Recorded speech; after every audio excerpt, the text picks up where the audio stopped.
रमेश चौक पर हूँ और जैसा कि आप देख रहे हैं कि आज भारत मुक्ति मोर्चा, बहुजन क्रांति मोर्चा, राष्ट्रीय परिवर्तन मोर्चा के द्वारा जो भारत बंद है, आज बहुजन मुक्ति पार्टी इसका समर्थन उतरा हुआ है और रमेश चौक को पूरी तरह से जाम कर दिया गया है। हमारे साथ में बहुजन मुक्ति पार्टी के प्रदेश अध्यक्ष ए.के. अम्बेडकर साहब हैं और इनसे हम जानने की कोशिश करते हैं कि क्या मुद्दा है और क्या मांग है जो आज भारत बंद का समर्थन कर रहे हैं। लगातार आप देख रहे हैं नारों के साथ क्या किस लिए है सर, क्या है, किस लिए बंद है? ये आज हम लोग पूरे भारत को बंद किया गया है। भारत मुक्ति मोर्चा, बहुजन क्रांति मोर्चा, राष्ट्रीय परिवर्तन मोर्चा एवं राष्ट्रीय पिछड़ा वर्ग मोर्चा के आह्वान पर, आदरणीय वामन मेश्राम साहब के आह्वान पर, चौधरी विकास पटेल जी के आह्वान पर आज ये भारत बंद किया है। और इस भारत बंद का बहुजन मुक्ति पार्टी ने समर्थन किया है। और भारत बंद करने का जो हमारा मुद्दा है, पहला मुद्दा है कि अमित शाह जो देशद्रोही है, देशद्रोही अमित शाह के द्वारा भारत के संसद में बाबा साहब अम्बेडकर के ऊपर अपमानजनक अभद्र टिप्पणी करना और उसमें कांग्रेस के लोग, बीजेपी के लोग और अन्य सहयोगी दल जो उनमें शामिल हैं, किन्हीं लोगों ने अमित शाह के ऊपर लगाम लगाने की काम नहीं किया। तो अमित शाह वो देशद्रोही है, गृह मंत्री नहीं, वो देशद्रोही है। उसकी फांसी की सजा होनी चाहिए, उसका पदमुक्त होना चाहिए, गृह मंत्री से इस्तीफा होना चाहिए। इसलिए हम लोगों ने ये भारत बंद किया है। दूसरा मुद्दा है कि आप औरंगाबाद जिला के नवीनगर प्रखंड में खंभा गांव में पूजा कुमारी को बलात्कार हुए महीनों दिन हो गया, लेकिन जो सामूहिक बलात्कार हुआ, जो दबंग जाति के लोग, ऊंची जाति मनुवादी लोगों ने बलात्कार किया पूजा कुमारी को, उनको फांसी की सजा होना चाहिए। अभी तकला नहीं यहाँ की प्रशासन सुखबुआती है, नहीं यहाँ की सरकार सुखबुआती है। तो उन तमाम लोगों को, जितने दोषी हैं, उन सारे दोषियों को चिन्हित करके पूजा कुमारी के बलात्कारियों को तत्काल प्रभाव से फांसी की सजा होनी चाहिए। उसके बाद ओबीसी की जातीय जनगणना इस देश में नहीं हो रही है, ओबीसी की जातीय जनगणना होना चाहिए। इसलिए हम लोगों ने भारत बंद किया है। ओबीसी की जातीय जनगणना करो वरना कुर्सी खाली करो, ये हमारी बहुजन मुक्ति पार्टी का ये मांग है। उसके बाद साथियों, इस देश में किसानों की आज उनकी हक अधिकार नहीं मिल रहा है, महिलाएं सुरक्षित नहीं है, ईवीएम मशीन से जनता की वोटों की चोरी किया जा रहा है, लोकतंत्र की हत्या किया जा रहा है, संविधान को बदला जा रहा है। तो इसलिए ये तमाम मुद्दों को लेकर के हम लोग भारत बंद किए हैं। आज यहाँ के युवाओं को रोजगार नहीं मिल रहा है। बिहार में आप देखेंगे जितने भी बिहार में परीक्षा हो रही है, चाहे बीपीएससी एग्जाम लेती है या एसएससी एग्जाम लेती है, बिहार सरकार ने सारे निजी कंपनियों को, प्राइवेट कंपनियों को ठेका दे दिया है। आज बीपीएससी एग्जाम में घोटाला हुआ। आज बिहार के विद्यार्थी कई दिनों से धरना प्रदर्शन पर बैठे हुए हैं। यहाँ बीजेपी की सरकार है, वो सरकार सुन नहीं रही है, उनको न्याय नहीं दे रहा है। सरकार प्लान बनाकर सारे परीक्षाओं में घोटाला करती है, क्योंकि सरकार को नौकरी देना नहीं है, केवल नौकरी के नाम पर हंगामा करना है, लोगों को फंसा कर रखना है। इसलिए हर एग्जाम में प्लान बनाकर सरकार जो है क्वेश्चन लीक करवाती है।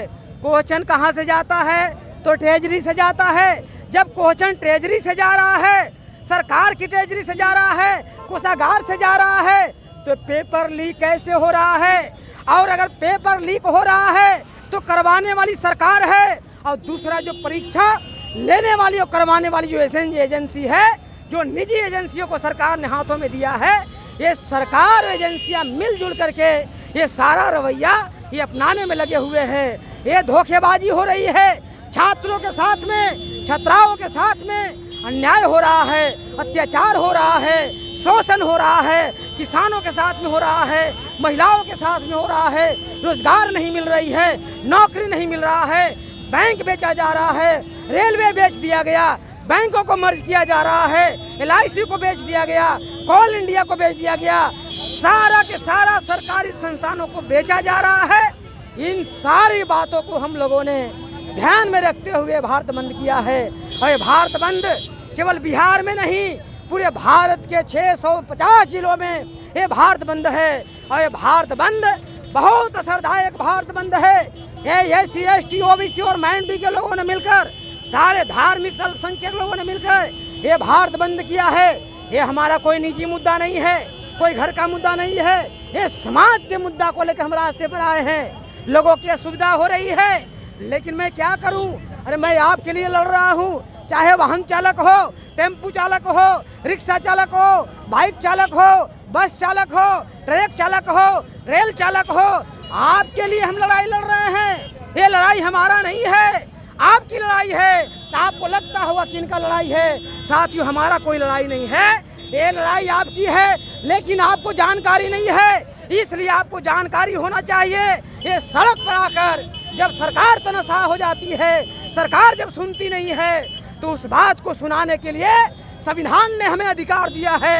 आर्टिकल 19 के तहत सड़क पर आकर, रास्ते पर आकर सरकार को अपनी बातों से अवगत कराना, क्योंकि सरकार कोई गांजा पीकर मदमस्त है, कोई दारू पीकर के मतलबी हो गया है।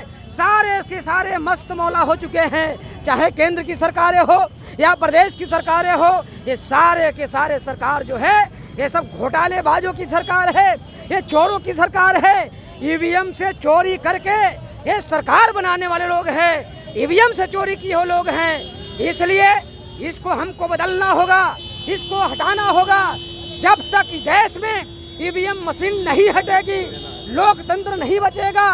लोकतंत्र को बचाना है तो EVM को हटाना होगा, और EVM जब तक नहीं हटती है तब तक बहुजन मुक्ति पार्टी ये लड़ाई लड़ेगी। और इतना ही नहीं, बहन जो कुमारी पूजा है, उनके हत्यारों को जब तक फांसी के फंदे पर नहीं लटकाया जाता है, तब तक ये आंदोलन हमारा ये जारी रहेगा। और तमाम बहुजन संगठन के लोग मिलकर इस आंदोलन को करेंगे। आज औरंगाबाद में होता है, कल गया में होगा, परसों नवादा में होगा, जहानाबाद में होगा, अरवल में होगा, कभी भभुआ में होता है, कभी रोहतास में होता है, कभी कैमूर में होता है, कभी पटना में होता है, कभी नालंदा में होता है। साथियों, आए दिन रात दिन बिहार में इन गुंडों की सरकार में बलात्कार हो रही है, लेकिन यह सरकार दिवालिया हो चुकी है। सरकार बोलती है हम न्याय करने के लिए सरकार बनाए हैं, न्यायों की सरकार है, यहाँ कोई की सरकार नहीं है। ये सब लुटेरे बने हुए हैं, ये चोर बने हुए हैं, इनको हटाना होगा, इनको बदलना होगा और हत्यारों को फांसी की सजा दिलवाना होगा। ये लड़ाई जारी रहेगी। तमाम मांगों के साथ में आज पूरे सड़कों पर जाम और भारत बंद का समर्थन कर रहे हैं, और हम कुछ लोगों से बात